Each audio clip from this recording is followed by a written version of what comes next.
Greetings ESL 106. This is a video to take a look at our vocabulary for this week. Vocabulary 2A. You can find it in your book. If you look at page 101, you'll see the academic vocabulary list that I've posted in this module. And you'll also see some great sentences that will give you practice in using these words. So I just wanted to work through this page 101 with you and see if you understand these exercise sentences, these practice sentences, and see if you can get some more practice with these words. So if you want to pause the video here and complete page 101 before we continue, that would be a good idea. Get the exercise, the practice first, and now I'm going to be giving you the answers for those. Let's see, I want to go here. I want you to see that on page 101, you can think about these words. They're part of speech and also how we say them out loud. So you can think about the syllables and the stress.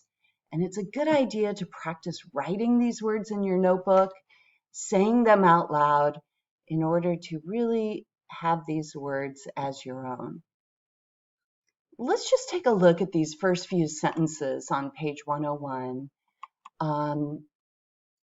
My first question is, which part of speech is missing in these sentences? Can you tell if I need a noun or a verb, an adjective, or an adverb?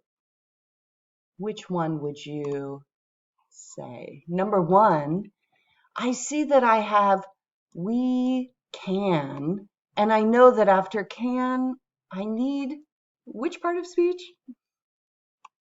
Hopefully you said a verb. And you're right, I need the base verb to come after can. So we're just going to talk about part of speech. Number two, travelers who have suitcases that.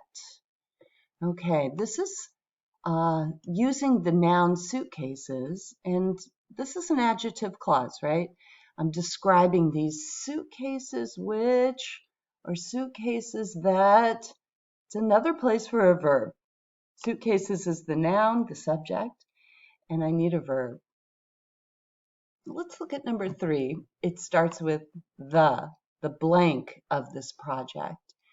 I know that after the, I need a noun, right? I might have an adjective if there is a noun, but I've got to have a noun coming after the definite article.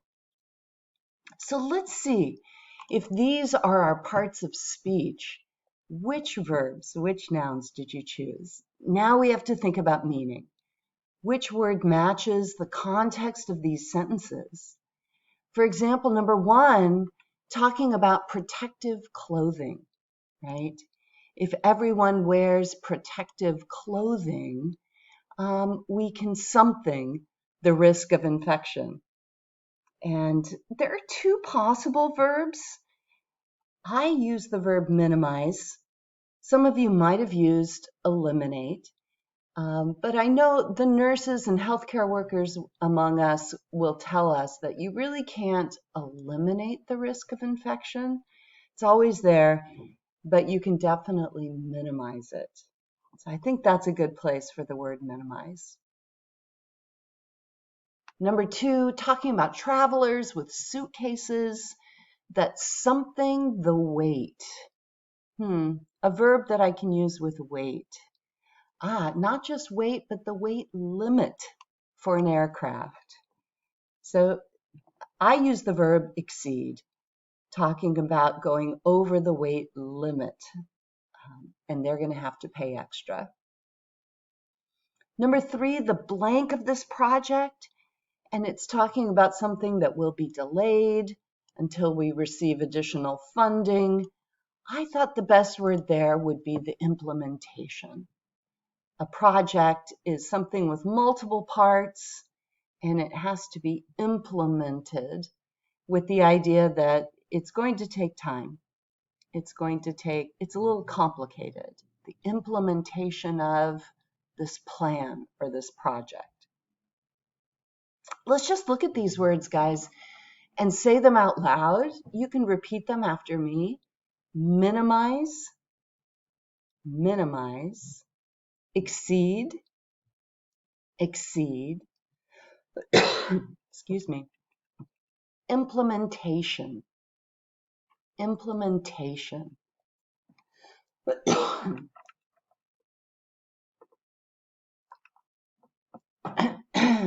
All right, ready to go on. Let's look at number 4, a blank evaluation. I see that I have the noun evaluation, but what should come before evaluation? This is a place where I'm going to need an adjective, something that describes the evaluation.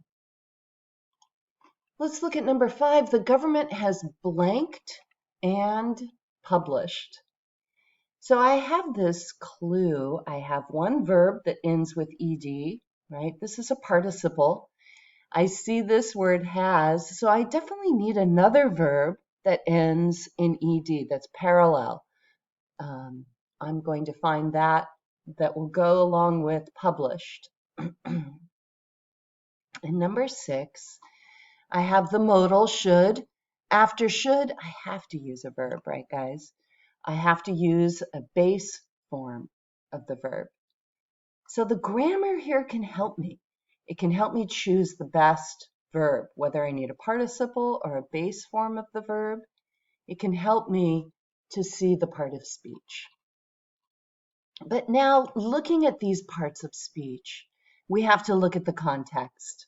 What can I use for number 4? A blank evaluation.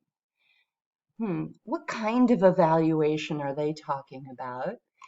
And I see the word final report coming in the second part of the sentence, right? A something evaluation indicates the program has been successful, but the final report will have more complete information. So there's a comparison, a contrast going on here with this word but, right? What's a good word I can use there? I used preliminary, right? And so there's a comparison, a contrast between the preliminary evaluation and the final report. Preliminary meaning beginning or the first evaluation. Let's look at number 5. The government has something and published. What are we talking about? Let's see, a list of hospitals. So I used compiled here. I use compile with lists, with information, files, these kinds of groups of information we compile. And number 6, you should blank a doctor. And hopefully you chose consult here, a verb that we use when we're talking about experts. Consult a doctor, consult an accountant, consult a lawyer if you need help with something, a decision you're making. Good work, guys. Let's just say these words out loud. Preliminary, preliminary, compiled, compiled, and consult, consult. You see a lot of our verbs, the ones that have 2 syllables, end with the stress. Consult, compile, exceed. They all have stress on the second syllable. That's common with our verbs. Let's finish up. Let's see, sentence number 7, talking about parts of speech, the blank of the election. Here I see again the word the, definite article. I'm going to need a noun, right? The something of the election. Number 8, GPS satellites, blank information. I need a verb here. I see my subject, I need a verb.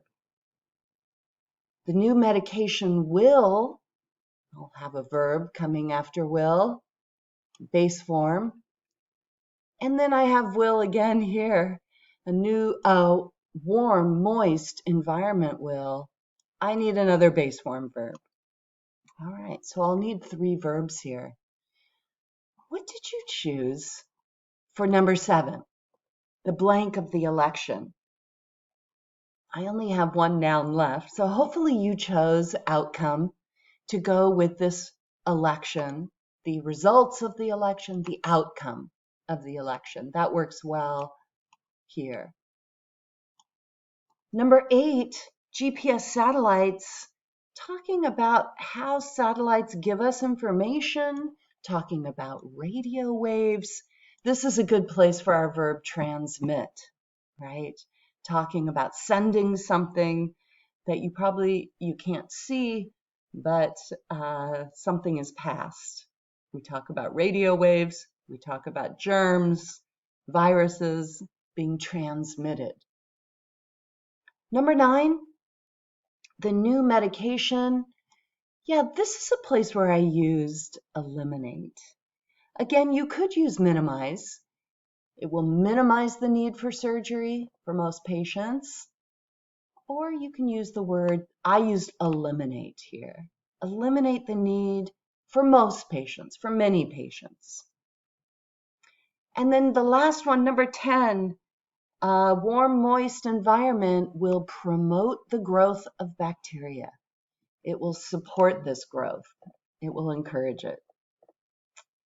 Good work, guys. So here, let's just say these words, outcome. Outcome, there's a noun that starts with the stress, right?